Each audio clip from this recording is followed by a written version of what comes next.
G'day guys, welcome to episode 3 of Balls and Beans. As always, I am Shay, here with Thomas from Zion. G'day Thomas, how are you? Hello, everybody. I'm great, thank you. How are you? Mate, I am terrific. What are you drinking today, Tom? What's your bean? Ooh. Thomas? Please bear with us one moment. Tom? Well, yes, my bad. I'm so sorry. I don't know what happened, but I lost you. But let's go. I'm used to the disappointment. So what are you drinking today, buddy? Mate, I've gone to my mate over at Campos again, but it's a cold brew from their signature bean. What's a cold brew? So a cold brew is essentially probably one of the easiest ways to make coffee. It is a cold drink to start with, but you just basically get a bag, like your old grandmother spice bag, fill it with ground coffee, chuck it in some water, and let it sit until it's ready. Can change the recipe up a lot, but yeah, it's a very simple way of making it, kind of like iced tea. You know, there's like a filter sitting in water, and you just add water, and hey, it turns into some nice coffee. Typically, how long do you leave it there? Look, it does vary. You can use like warm water, and it'll be like 15 minutes, or you can do like a 24-hour process, straight cold water overnight in your fridge, take it out the next day. Different methods. It's all I like to produced try that in, one. yeah, Very good. it's pretty, and you can get one of those for like 20 to 50 bucks, just like Oh, a mate, you've sold jug. me already. You don't have to keep trying. Okay. Done So deal. we're growing and we're evolving with Balls and Beans. Every week we do listen to the feedback that's given to us and we take that into account. We're going to start our episodes giving you an idea of what the content of the podcast will be. So this week we're going to talk about the new cards, the blue cards, and also some spicy black promos. We're going to talk we're going to talk a lot about the metal cards and the Nationals prizing, which is damn exciting. A little speculation on the SCRs, and as usual, we will wrap up with what grinds our beans. Yes. So it should be a good episode. We're no longer necessarily committed to sticking to 15 minutes exactly. We're just going to let it run organically and wrap things as needed. And I'll also try not to cut Tom off at the end of the episode. That's my No, learn. please do. Sometimes I need that cutoff just to say enough's enough. Okay, I'll bear that in mind. Thanks, mate. So this week we saw the reveal of the Universe 6 blue cards for set 15. So Yeah. pretty excited. Universe 6 is an all-time favorite of mine. When I first started playing them, it was with the Expert deck. Back when Bandai decided that they wanted to try this, they released 2 Expert decks. The first one was Cabba and Vegeta, Master and Yeah. Pupil, or something along those lines. That was a lot of fun. That was around the time of set 7, I think. And they Yeah. had Kale and Caulifla, Awakened Sisters, all kinds of shenanigans, pretty aggro. So this time we've got a Cabba leader and we have a Kale leader. Two Just different two different styles of decks. Sorry, Tom, what's that? yeah, just with the expert decks that you mentioned, because I believe they had a pack of the Assault of the Saiyans. Recently saw some people chucking that up on Facebook, and they're asking big money. So I'm not sure if people are like anticipating that because of this Universe 6 release, they're expecting those cards to kind of go up in price. But it's interesting to kind of keep a watch on that. I personally am staying well away from it because I don't want to spend my money that way. But I'm curious to see what happens with the market in that sense. And Assault of Saiyans is already a very popular Yeah, with the sign set cards, already. the option for the sign Yeah. opportunity to pull sign cards. Yeah, this Yeah. will only ramp those prices up higher. Yeah. And speaking of ramp, we saw the Kale leader this morning. Oh, A very segue. spicy. The segue. I hope you like that. Very Yeah. spicy leader, right? So what the deck is trying to do is ramp up as quickly as humanly possible. The leader effect allows you to place a card from under the leader at the end of each turn, and not just your turn, your opponent's turn, Yeah. into your energy and rest mode. So thinking about it, by your turn 2, you're potentially charging your 5th energy, I think. 4th, 5th energy. One, Yeah. two, Fourth. 4th, something like that. 5th by the end of the turn. That's just Yeah. crazy. So we've seen that the Unison with its -3 can put a card underneath her, and the Yeah. SR, which you have to pay 5 for, can. We really need to see what the in-between is. what are the easier ways of putting a card beneath this leader? And what sneaky spies from previous sets can allow us to do this. We'll see. Yeah, definitely, and especially if you can get that 5 drop out relatively early, then ramp again. Yeah. It's it's going to be quite interesting to play against. As Simon always told me, swing into unison unless it's critical. Yeah, words to live by. The other blue leader we have is Cabba, good old boy Cabba. He's interesting, and I like it a lot. So what he does on the Awaken side is when you play a battle card on your opponent's turn, he lets you restand one of your blue energy. Now this synergizes really well with all the old arrival stuff that we have from set 7. The Champa Vados, a couple of other sneaky U6 arrival cards that you can bring into play. Now those come into play, you pay an energy for them, you restand that energy. It doesn't specify that the card played has to be mono blue, so it really does open up the options. And if you're not aware, that Champa Vados from set 7 allows you to reduce the combo cost of Universe 6 cards by 1. So, very good card. A lot of fun. I know that a few people are already brewing up some shenanigans with this. Can't wait to see what the rest of blue looks like. I thought our conversation from it, I thought was interesting, was the 2 aspects. Was one, that Mentor's Rescue. Anytime a Vegeta comes back into a game, I'm listening. So you looked at that counterplay where you get to play a 20k power or more Universe 7 Vegeta. We found there was only, one currently, or 2? A couple. There are a couple, but nothing super exciting. Potentially, though, some spice to evolve. Yeah, that was it, because there could that potential of evolving it further. I thought the other thing that come from the blue was the SR. I think everybody is hoping to see the SPR version of that, or that in an SPR version. Pretty popular character, I think. My experience with Jiren has taught me that you will not get what you want.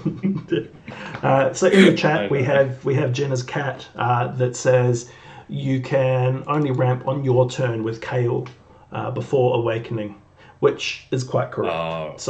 And she awakens when your life is 4 or less. So no play a unison with an energy cost of 2 and awaken. None of these quick awaken cons. So you're encouraged here to take your life as quickly as possible to enable you to ramp on both turns. Yeah, that makes sense. All right. In the efforts of momentum, let's crack on. So we saw some interesting black releases this week. 2 engines, which I don't think anyone saw coming. First is Broly Unknown Power. This is an interesting one that lets you either draw or awaken quickly. Working specifically with your leader being a Black Broly, which is the OG Black Broly, which people love. That's the one that got upset at Goku because he was crying as a baby and devoted his life to hunting him down and destroying things. Just for the record. Broly has some interesting artwork where he's not too happy and hurting others. Just needs a hug. I mean, we can see he's hugging a lot of people in this set. He's hugging Gohan real tight in that SPR. He's Gohan got a cuddles all around. This set. My favourite promo reveal, though, is Mira, Vow to the Creator. So Mira is a lot of fun. So this card will see play in Finn. It'll see play in Toas. It'll bring that Mirror Creator Absorbed back into play, which is a crazy strong card. Even without the energy, that card is nuts. So we'll be seeing some shenanigans once this card is out. This will be a promo that hits with a very high price threshold. Oh, that's good to know. So scoop them up early while you can. Yeah, definitely. And I guess they also had that third reveal of the SPR being the 1-drop ultimate minus energy power ball. I can't say that I love that SPR, but... Yeah, it was honestly I was really hoping they were going to give a Shenron SPR, and that was the one that they did, and it's a bit of a letdown.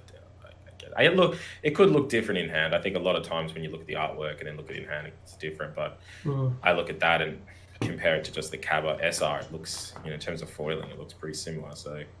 we'll see. I'm sure it is vastly different. They never underwhelm me with the foiling, so we'll see how it goes. That's exactly it. We just have to wait and be patient. Two things we excel at. Yeah. I honestly thought we'd see Finn. I thought we'd see a Finn SPR. In saying, though, I believe they've only released one or revealed one black SPR, so there might still be more to come. It would be unusual if they only did one SPR for a colour. Unless there's some spicy multicolour stuff on the way. Time will tell. That'd be cool. It would be cool. Alright, so that's it for the new stuff. Metal cards, Nats pricing. Absolutely mental. I think absolutely mental. Every player and collector, when they saw that post, just they went straight to the bank account. The collectors went to the bank account going, "Oh shit, okay, Christmas time. Oh gosh, I'm gonna have to take my kids are not getting Christmas presents." No, Christmas is overrated. Halloween's where it's at. So this is huge. Like this. I'm so glad they brought these back, right? So Nats last year, was there even a Nats last year? COVID sort of wiped a lot away. But I don't think we've seen metal cards since we had the last in-person event in Australia, which was Nationals going back a couple of years now. John Ardros won that with the Golden Broly metal card, which was amazing. And the Silver Zamasus floating around. So anyway, they're back. It's back. The pricing structure is very generous. And it's not open. It's not closed. It's open. What that means, provided you can get a ticket in time, you can buy a ticket. There's no, you must receive an invitation to enter this event. Okay. Which is interesting. A number of the Saibamen did receive invitations for previous toppings. Curious to see what that means. Will that just result in a buy, or will that carry over to some secondary event? Be interesting to see. Because I had that conversation with Benny early about, because he hadn't got his invitation already, and he was like, "Oh, I need to get one. That's my goal." Yeah. So is there going to be a benefit of getting invitation? Will they skip whatever the first 2 rounds or something? Time will tell. Very interesting. But those pricing, like you said, I think they're just there's nothing there that I don't want. No. And even as a participant, I mean, the goodies that you're getting here. You're getting the event packs, you're getting championship packs, you're getting championship volumes 1, 2, and 3, 5 of each. And quite a nice Family Kamehameha playmat as well. Quite sexy. Oh, so it's actually closed in USA. Sorry, Sam was just saying it's closed in the USA. So that's very interesting for Australians. That's a great opportunity for everybody. And all I can assume is it's because there's a much larger player base in the US than Australia. That would be my reasoning behind it. Anyway, look, if you're a player and you're a serious player, if you're a competitive player, this is the event to win. This is the event to go all out in, Don't make it into the top 8 and drop. Don't do anything silly. Just practice, train, get ready, because big guns are coming out here. Yeah. And I think that's been my conversation with a lot of people is either, not that people haven't been trying, but it's like, it's another level. It's a different kind of competing than regionals or even, I'm not going to dob you in, but I'm going to dob you in. Even you're talking about getting some very staple cards and, not just not trying, like actually, play competitively. So I'm more comfortable running sort of jank and just having fun, but you know what? This is a situation where I think you have to compete. Go in seriously. So that's really cool. We saw what a couple of the gold cards are. We saw the Sin Shenron, I believe it is. Yep. Old boy Sin Shenron, and new Vegeta starter. The Vegeta starter 14. So Tom, what's your offer on a Vegeta starter, providing you don't win it in the event? What are you gonna? Well, considering it's second place and just second place, mate. I'm not even gonna bother. Like, it's just so far out of my reach. Unless somebody generously gives it to me at some ridiculous price, I cannot see I'll get my hands. What do you think it'll go for? I might settle. What's your speculation here, as a collector primarily? As a collector, I think off the bat, I think we're looking at like the PSA versions being like 15K, like something stupid. Yeah. And I should have done a little bit of research on it, but for me, I think being, if I was to look at regionals, there's probably about 6 a year. Yeah. So you might get 6 versions of those cards. They sell for a whole set at about 1,000. This is a one-off national. You only have one a year, correct? Yes. So the scarcity is just, completely one of a kind. I would not be surprised people paying 5K plus for the 3. Sam reckons 10K at release, and it's only going to increase over time, especially for a character like Vegeta. That's insane. Well, that's it. Vegeta is, and I think it's a really nice artwork on Vegeta. It really is. The unrevealed card. So what we have that's the other thing. There's that one. BT16. So the next set, the unrevealed set. BT16-001. So it's a red leader card, providing that's not just a placeholder. Yeah, it could be, but let's not think it's that. Let's go full tinfoil hats. Yeah, Goku, right? I mean, Goku. A red Goku leader. Something I don't think we've seen. I meant to look through the red leaders to see if there was a Goku, but I can't think of one right now. If it's Goku and Vegeta, that 10K asking price, because that's easy. Mate, it's just absolutely mental. Yeah. And people will pay it. And I know individuals that will pay it. Oh, I can think of a few. I'm not going to name names, but I can think of a few. I would pay it if I had it. Look, even the silver, I like the silver Gogeta Zeno. That's also a very nice looking card. I wouldn't mind scooping one of those up. I'd love to win it, but look, I'd pay money for it. This is the other thing as well. I know a lot of players who, as much as the money's great, I think the trophy sell there. It's hard to badge sell. of pride. Like you fought, struggled through nationals, and this is. I'm assuming that this is going to be best of 3. This is going to be a proper top cut event. This is not going to be like what we see in our standard webcam events where it's best of 1 and Swiss. This is going to be an intense, full-on tournament. So it's not going to get your side deck ready. Side deck, yeah, exactly. Get ready. It's going to be full on. Tell me, if you won it, would you sell or hold? Hold, 100%. Hold? Yeah. Ask me. No, I don't want to. No, ask me. I don't want to. Okay. I'd sell it. Yeah. Really? Yeah, the Vegeta? I'd take the money. Yeah, I think I would. I'd downsize it. I would Or you scrape off the foiling and sell it as gold flex? just see if it's... Get the tester out, see if it is any gold. We're not friends anymore. All right. I would love to hold it, but the money... No, it's hard to argue with that price. I think, honestly... Perhaps I would sell it, but I wouldn't want to sell it immediately. You'd want to just hold it for a while. Yeah, that makes sense, actually. I like that. Give it as a bit of investment. We won't go all through all the other winner stuff. There's some very cool-looking play mats, some cool-looking standard stamped cards as well. Another Vegeta there. So, if you haven't checked it out, check it out. It's on the official Facebook page. It may be on the website. I haven't looked. Feel free to adventure there. Yeah. Next topic. Wow, we're almost to 20 minutes, Tom. Look at us go. Yeah. So Sam's happy. SCRs.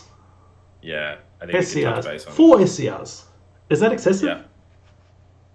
Well, assuming we still pull 2 what we're taking away from it is 3 normal SCRs and 1 odd one. And I think that's the thing we're kind of going to talk about. One of those is not going to be a normal SCR. One of these things is not like the other.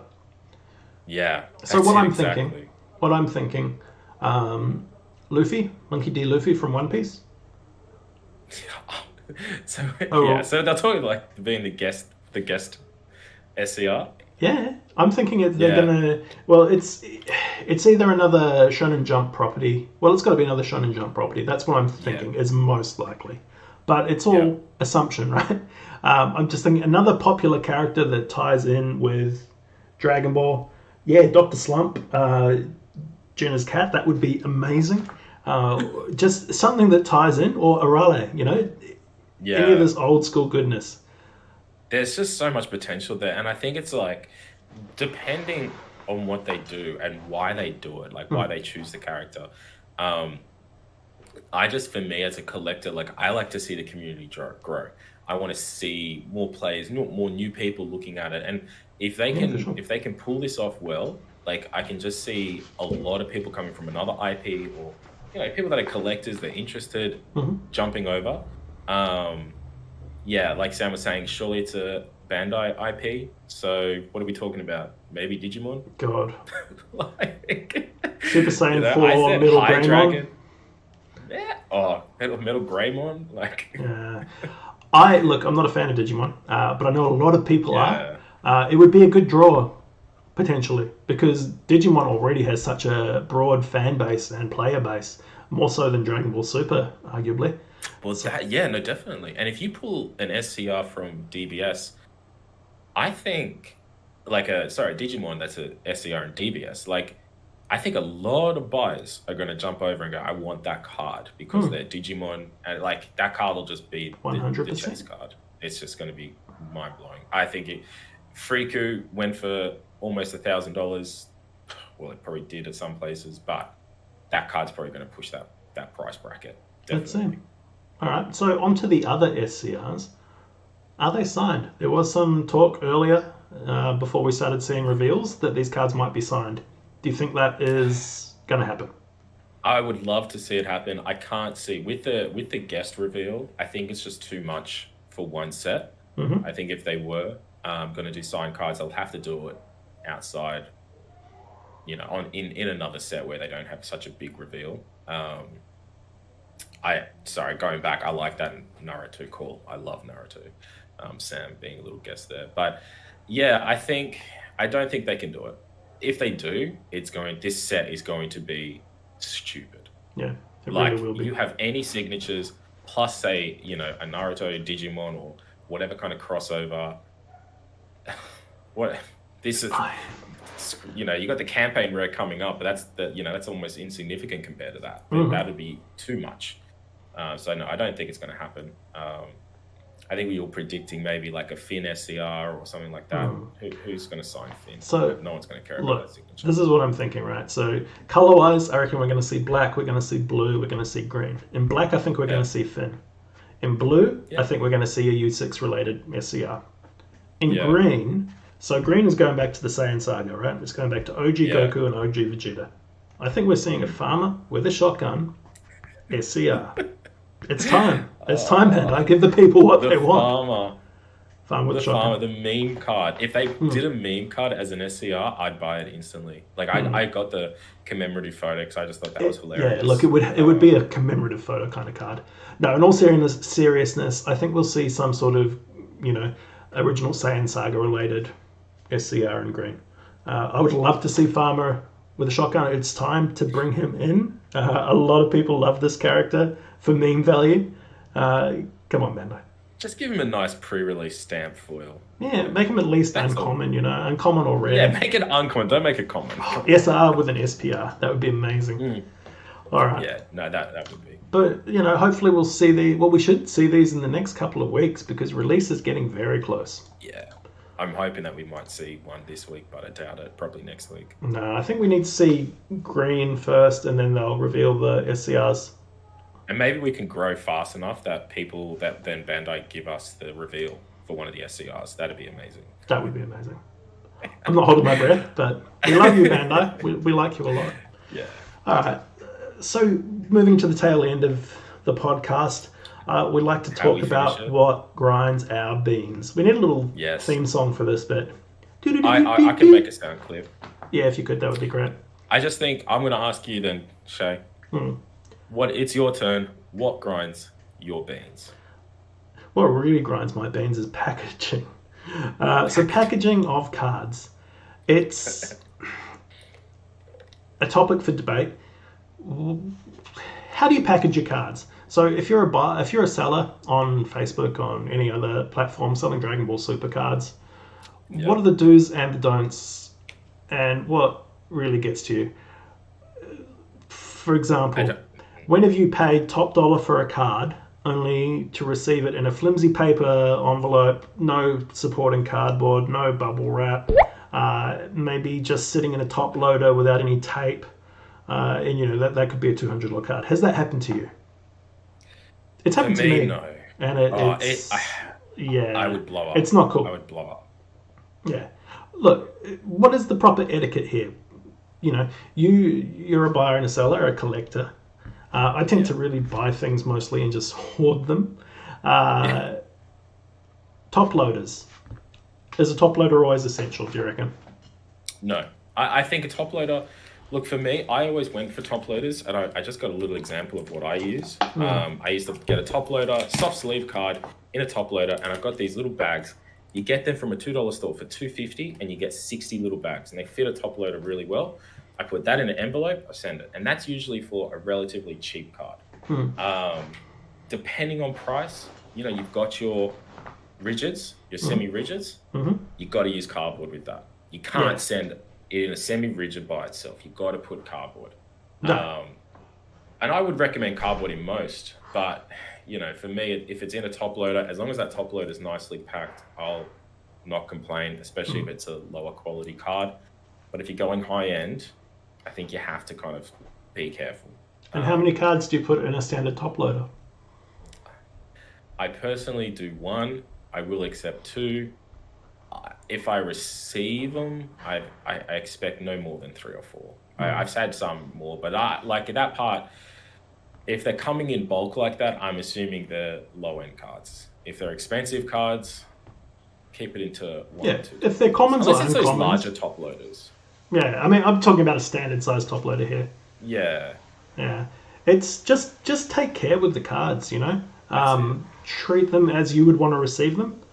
Don't overpack things. I've had some experience with that. I had one experience where I thought, you know what, this is good, this is fine, this is secured, I can send this out. It was a little too much in one envelope. I won't do that again.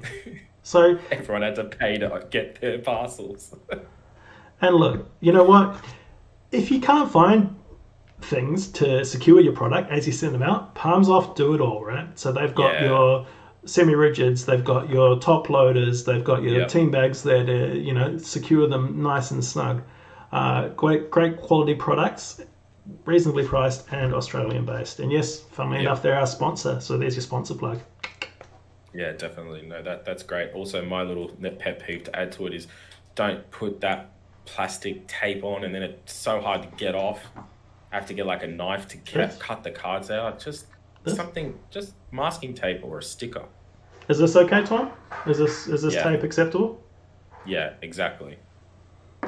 Okay. Good. Very good. Look, that's it. That's my grind. Not as big a grind as last week. We'll be back with something spicier next week. So we'll wrap up here. Look at that, half an hour. Revealing our man in the spoon. So everybody's favourite community degenerate, Daniel Kahn, the master of quilts, is our man in the spoon this week. Himself.